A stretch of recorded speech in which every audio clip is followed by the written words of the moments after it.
consecuencia de una alteración cardíaca funcional o estructural que va a impedir la capacidad ventricular de llenado y o eyección, que va a generar obviamente algunos signos y síntomas de reposo o al esfuerzo. Es una causa muy frecuente de hospitalización.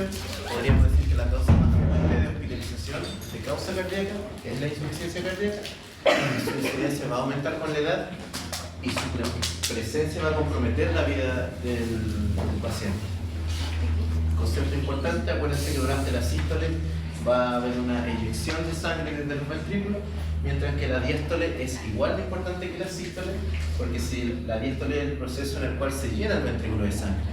Por lo tanto, este es un concepto importante porque cuando tengo un paciente que está, por ejemplo, muy taquicárdico, ya, si ustedes se fijan, al estar muy taquicárdico, ese tiempo de diástole va a estar disminuido. Y cuando está disminuido, no va a haber un adecuado llenado ventricular. Entonces, aunque el corazón tenga toda su capacidad intacta de bombear esa sangre, si no se llena, no va a bombear nada. Y es por eso que unas taquiarritmias, por ejemplo, que son las arritmias que son, el corazón está muy acelerado, el gasto cardíaco va a disminuir porque el tiempo de diástole está disminuyendo.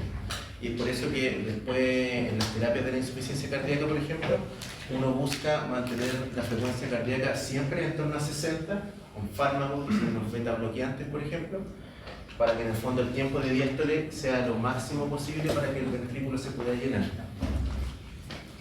Tenemos dos tipos de disfunciones, la disfunción diastólica y sistólica.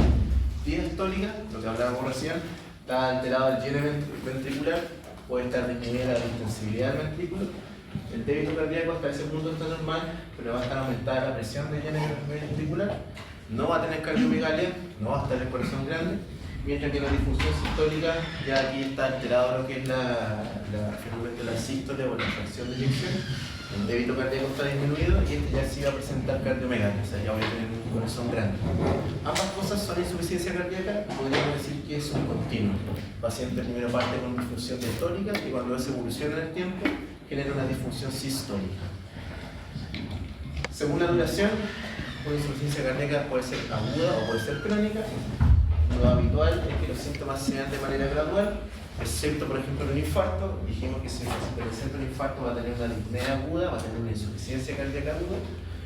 Y es difícil igual precisar el diagnóstico en algunos adultos mayores, sobre todo, ya que la capacidad funcional sabemos que se disminuye naturalmente con la edad. Por ejemplo, por lo tanto los abuelitos va a ser difícil ahí cómo precisar este tema, entonces por eso es importante preguntar por otros signos y síntomas que me sugieren una insuficiencia cardíaca.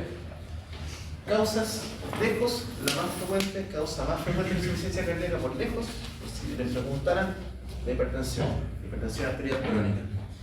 Luego le sigue la enfermedad coronaria, principalmente con una cicatriz a nivel del corazón que generó el infarto y por lo tanto va a disminuir la función del corazón, las coagulopatías, miocardiopatías y arritmias. Cuando dice la mayor causa, se refiere a que la hipertensión frente a la enfermedad coronaria causa con mayor probabilidad de insuficiencia cardíaca o más personas están diagnosticadas de hipertensión. Y por ende, si alguien quiere decir la frecuencia, si una persona tiene insuficiencia cardíaca, lo más probable es que sea hipertensa. Eso quiere decir. ¿Ya? Y si no hay hipertensa, tuvo un infarto. Y así para abajo. Se redosa como en términos de probabilidad o de porcentaje, podríamos hablar. Pues la hipertensión es la causa más frecuente por lejos. Clasificación, podemos clasificar la insuficiencia cardíaca izquierda, derecha o mixta o global. La izquierda, aquí vamos a tener una congestión a nivel del sistema izquierdo, por lo tanto tienen que pensarlo siempre de esta manera. Si tengo congestión en las cavidades izquierdas, la sangre se va a devolver hacia la circulación pulmonar. Si se devuelve a la circulación pulmonar, voy a tener que ese líquido se va a someter al intersticio del pulmón. Entonces eso va a generar congestión a nivel pulmonar. Entonces si se genera congestión, disnea, ¿ya? Voy a tener ortopnea, voy a tener disnea paroxística nocturna cuando esta aumenta mucho, voy a tener tos nocturna. Todo eso, si se fijan, tiene que ver con finalmente congestión a nivel pulmonar, ¿ya? Y la disnea, como hablamos en la clase anterior, siempre hay que clasificarla según capacidad funcional 1, 2, 3 y 4, ¿cierto? Que ya lo hablamos. Al examen físico, puedo ver un paciente que está con insuficiencia cardíaca, ya sea aguda o crónica, puede estar con las extremidades medias pálidas, medias frías, medias sudorosas, y puede tener un pulso rápido y pulso alternante, que es este que está acá. En general, los pacientes con insuficiencia cardíaca que están descompensados tienden a estar taquicárdicos, ¿ya? El corazón, de alguna manera, como hay un déficit finalmente en la sangre que le está llegando a los tejidos, intenta compensar de alguna forma. ¿Y cómo lo hace? Aumentando la frecuencia cardíaca. Pero ya hablamos que si yo tengo la frecuencia cardíaca muy alta, finalmente me voy a estar pasando para el otro lado. No voy a tener un tiempo adecuado de diástole o de lleno ventricular, y por lo tanto no me va a servir. Y por eso tengo que bajarle la frecuencia a ese paciente. ¿Qué voy a ver en el examen físico? Si tengo una cardiomegalia, el choque de la punta va a estar desplazado. ¿Ya? Acuérdense que eso es lo normal, quinto espacio intercostal, línea medio clavicular, va a estar desplazado hacia el lado y hacia abajo, ¿cierto? El tercer ruido, que eso en general se asocia a la taquicardia, que es lo que conversamos recién, que es el ritmo de galope. Existe un cuarto ruido, ¿verdad? No lo puedo meter ahí. Congestión pulmonar, que es lo que hablamos recién, tenía que ver con la tos, con la disnea. Entonces, al examen físico, ¿qué voy a buscar? Crépitos, por ejemplo, en las bases, es lo típico, o ruidos húmedos, estertores en las bases, que es lo que puedo encontrar. Y derrame pleural, ¿ya? Que, ¿cómo voy a ocultar un derrame pleural, por ejemplo? Abolido. Voy a ocultar al paciente, resulta que en las bases no le escucho nada, ¿ya? O le escucho disminuido a derecha. Acuérdense que el derrame pleural de insuficiencia cardíaca bilateral mayor a derecha. Ahí están los puntos, ahí está el choque de la punta, ya eso lo sabemos. Y el edema pulmonar agudo, que ya hablamos algo de la manifestación más extrema de una insuficiencia cardíaca aguda, que se manifiesta a nivel finalmente pulmonar, ¿cierto? Clínicamente es una disnea habitualmente bien súbita en términos de instauración. El paciente en general llega mal. Si un paciente llega a un edema pulmonar agudo, en general es un paciente grave y que si ustedes no lo manejan rápido es un paciente que se puede morir, ¿ya? Entonces, el paciente general viene bien agitado, viene taquipneico, viene sudoroso, viene con mucha ruido pulmonar, estertores, puede tener incluso alguna sibilancia y ustedes incluso se van a confundir quizás con un EPOC, por ejemplo. Es importante preguntar por los antecedentes y obviamente lo otro que veo. Si tiene una síndrome tubular y viene con edemas extremidades inferiores, claro, les va a orientar más hacia una insuficiencia cardíaca aguda. Y lo típico es que el EPA o el edema pulmonar agudo, lo típico es que llega en la madrugada. Es raro que llegue un EPA durante el día, obviamente puede ocurrir, pero la presentación típica es durante las noches. Así que eso también es importante. Ahí hay una radiografía de un EPA, si se fijan se ve mucho como relleno alveolar, que solamente eso es líquido, ¿ya? Se acumula ahí como un infiltrado intersticial que nosotros llamamos. Bueno, se ve la ciclota cardíaca que se ve ahí aumentada de tamaño. Este es un paciente que está en EPA, si se fijan ahí está con el monitor. Paciente grave, ¿ya? ¿Cómo se ve? Finalmente, si se fijan, porque la radiografía uno debería ver el espacio como negrito, ¿cierto? Entonces, claro, en el edema pulmonar agudo lo típico es que la imagen se torna como más blanca, ¿no? Ahora en términos simples, se pone más blanquita, si se fijan acá como la periferia está bien blanquita también, ¿ya? Entonces eso es finalmente un edema pulmonar agudo. Si se fijan acá hay unas líneas, ahí hay como una línea por ejemplo, aquí hay otra. Esas son las líneas B de Kerley, que habitualmente son hallazgos imagenológicos que se dan en contexto de un edema pulmonar agudo, ¿ya? Eso. Frecuente también que, por ejemplo, se marquen las cisuras en el edema pulmonar. Por ejemplo, ahí se marca un poquitito lo que es del lóbulo medio. Ya, eso también se puede encontrar en congestión pulmonar. Y la insuficiencia cardíaca derecha, de forma aislada, es infrecuente. En general, la insuficiencia cardíaca se manifiesta en contexto de la insuficiencia cardíaca izquierda. Es raro que haya una insuficiencia cardíaca sola derecha, excepto en esa cuestión que sale ahí, que es el cor pulmonar. ¿Ya? El cor pulmonar es una insuficiencia cardíaca derecha, aislada, secundaria en general a patología pulmonar.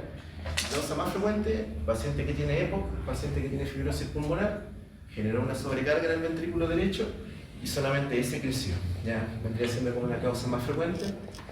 Y síntomas, signos de la insuficiencia cardíaca derecha. Hay congestión en el lado derecho, por lo tanto la sangre se va a devolver por las venas cavas y por lo tanto se va a devolver hacia la circulación sistémica, ¿cierto? Si se devuelve hacia arriba, va a generar, por ejemplo, ingurgitación yugular, ¿cierto? Si se devuelve hacia abajo, va a generar, por ejemplo, hepatomegalia, más hacia abajo, edema de extremidades inferiores. Entonces tratan siempre de pensarlo de esa manera, entonces ahí van a ir sacando como signos y síntomas.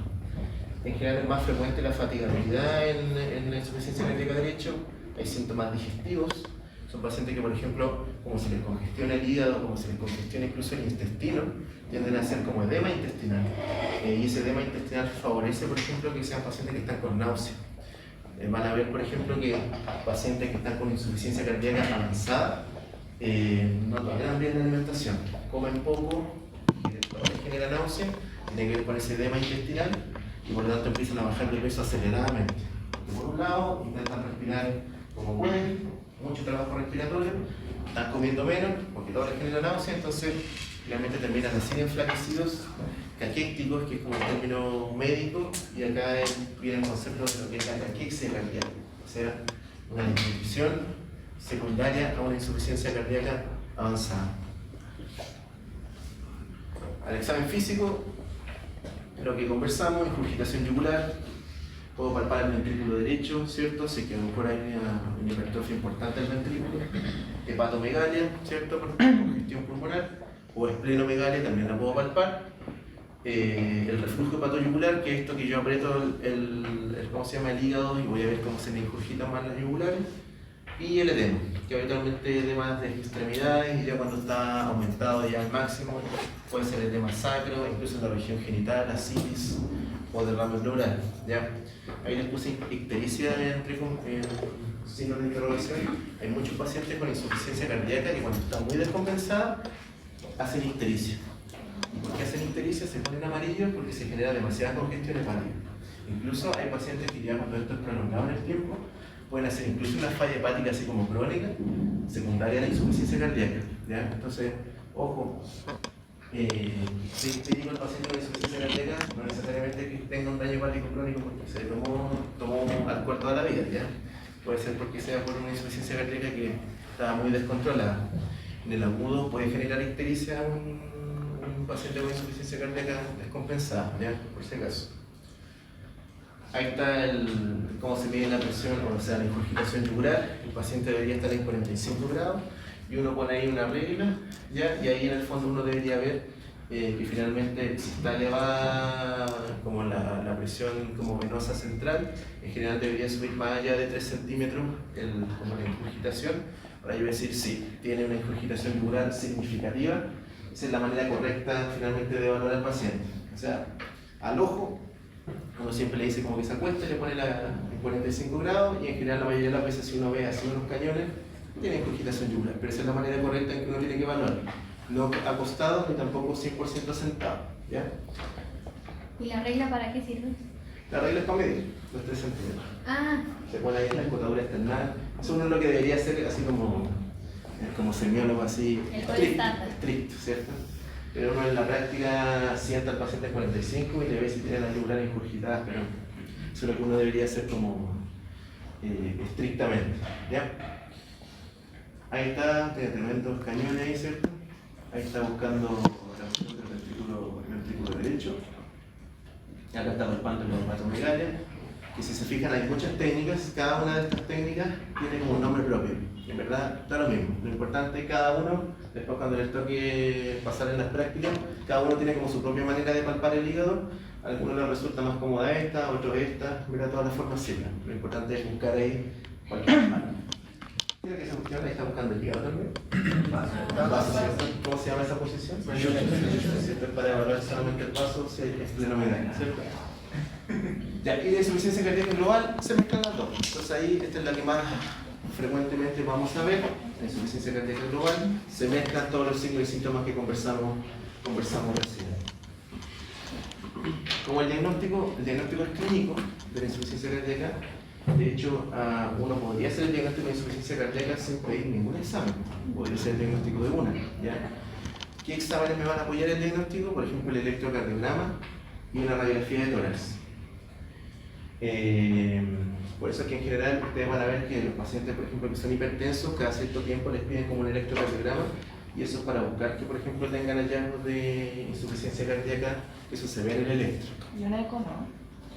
Un ecocardiograma, lo vamos a ver, no sé que lo vemos más adelante, pero el ecocardiograma es el examen más específico para ver una insuficiencia cardíaca, ¿ya? Pero más que nada como para evaluar la funcionalidad, así como para precisar la funcionalidad del corazón.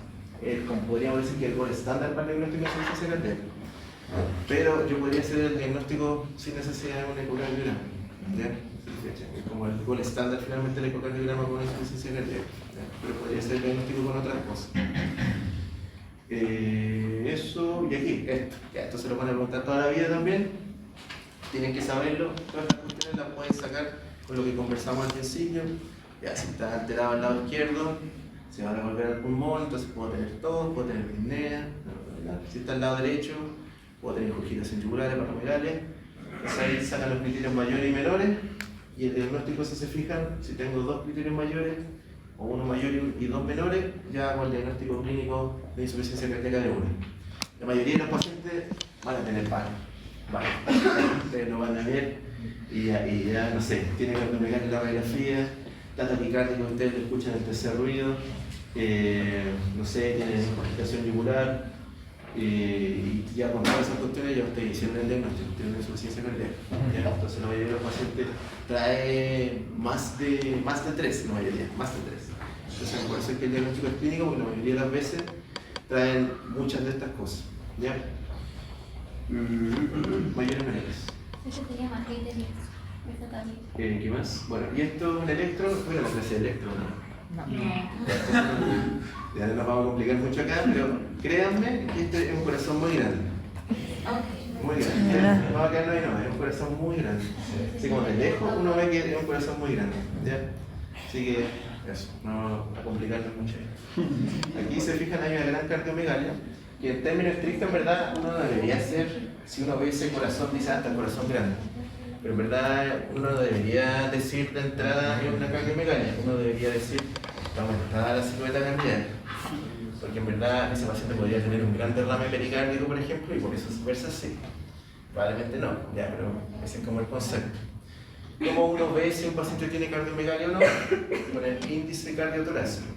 En términos simples, uno mide el corazón de lado a lado y lo divide en el diámetro del tórax. Si eso es mayor a 0,5, tiene el índice cardiotorácico aumentado y por lo tanto es cardiomegalia, patológico. Eso en adultos. Ya en niños el valor es distinto, pero no me gustan mucho los niños, así que. Ya, el tratamiento. Ya, esto queda para la posteridad, en verdad. Ya estamos en semi, así que en verdad. Ya, pero es importante, necesitan el YKR2, el enalapril, el Dotarzan, como dice la gente. Beta bloqueo, que acuérdense que el beta bloqueo lo que busca es disminuir la frecuencia cardíaca para aumentar el tiempo de diástole. Diuréticos ahorradores de potasio, la espironolactona. Hay medicamentos que se llaman diuréticos que ayudan a barrer líquido, que el más conocido es la furosemida, y hay otros. No hay que aprendérselo porque eso es generalidad, no para Los cuatro fantásticos. para el futuro. Ya, y esa es la primera, se deben conocer el signo y síntomas, el diagnóstico es clínico, hay que saberse los criterios de Framingham. Ya, en la prueba por si acaso no le voy a poner un loco que tenga solo un criterio mayor y dos menores, sino que probablemente va a ser un loco que tiene altos signos y síntomas, por si acaso. Ya, y ustedes van a estudiar al tiro, la mayoría de las veces sucede así. ¿Ya? Perdón, la insuficiencia cardíaca siempre viene precedida de una hipertrofia, o sea, un aumento. No, y es porque, como hablamos al principio, cuando uno tiene la insuficiencia cardíaca contempla dos cosas, la disfunción diastólica y la disfunción sistólica. Entonces hay pacientes que solo tienen disfunción diastólica, por ejemplo, va a estar alterado el llene ventricular como mencionamos, van a expulsar poca sangre, pero todavía no hay ese remodelado del corazón. Entonces, estructuralmente, de hecho, no voy a ver que hay un crecimiento de cavidades, no voy a ver nada en el electro, de hecho, tampoco.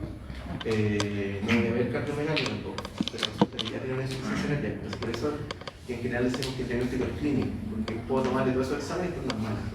En el ecocardiograma ahí sí lo voy a ver, pero en estas cosas no. ¿Ya? Y como estamos en semio, hay que saber hasta el diagnóstico sindromático. El tratamiento quedará para después. ¿Ya?